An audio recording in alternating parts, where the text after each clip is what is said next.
Amo mi país, pero no me aceptan. ¿Por qué? ¿Por qué? I love this country. But this country does not accept me.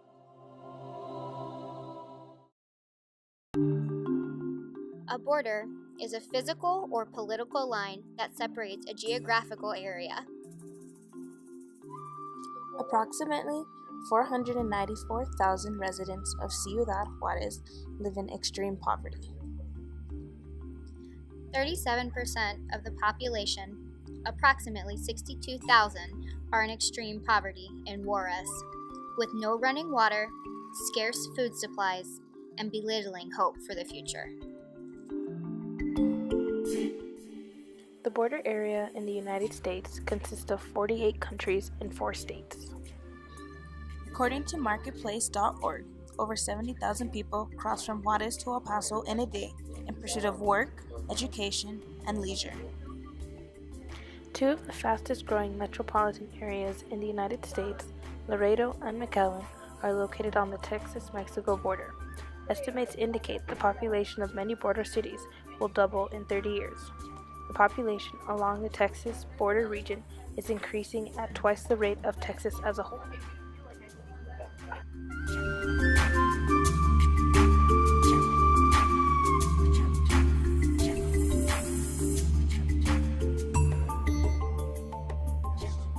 When Mexico sends its people, they're not sending their best.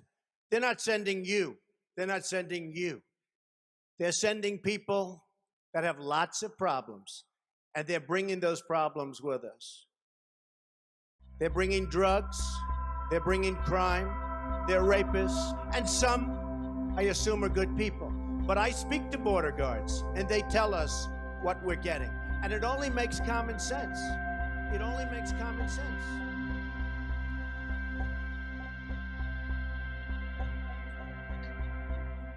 During the 20th century, when the typhoid fever broke out in the local Los Angeles area, Mexicans that were crossing the border in the United States were being accused for carrying the deadly typhoid disease.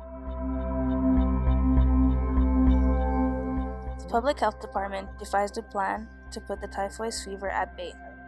The Public Health Department came up with an idea of disinfection chambers.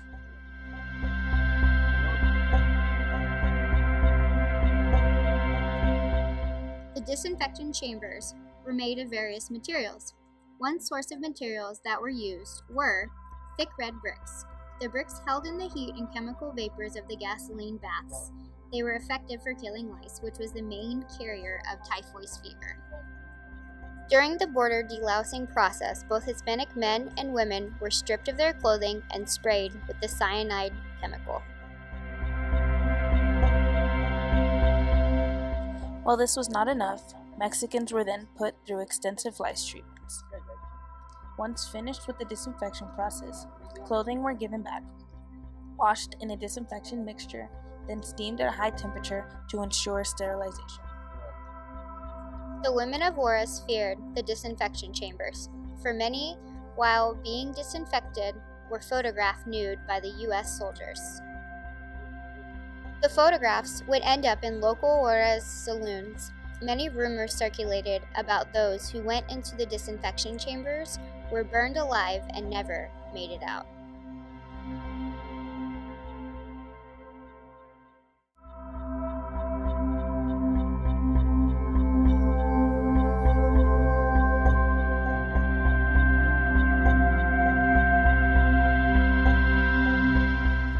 Many of the rumors were justified due to recent events. The delousing of prisons and migrants crossing the border was the idea of Mayor Tom Lee's citywide disinfection campaign. A group of inmates of Hispanic descent were ordered to strip naked and immerse their clothing into one tub, then step into the second tub to start the delousing process.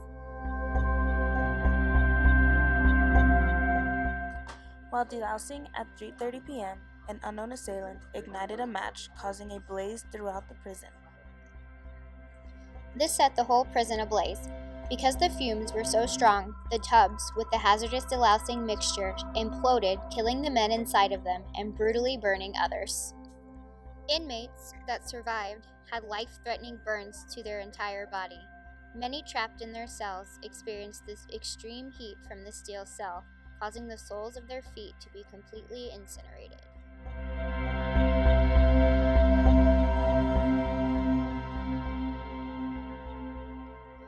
The first documented riot on the Mexican-American border was on January 28, 1917.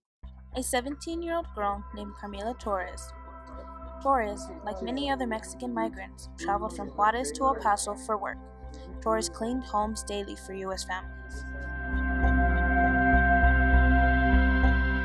When on the trolley cart, U.S. Border Patrol asked Torres to exit the trolley for her daily disinfection bath, a hazardous mixture of gasoline, kerosene, and cyanide pesticides. Revolting and refusing this brutal and inhumane act, within 1 hour of refusing the disinfection, Torres had convinced over 200 Hispanic women to riot in her defense, blocking traffic, protesting, and throwing rocks, bottles, and glass at officials. For this act of defiance, she will forever be known as the Latina Rosa Parks.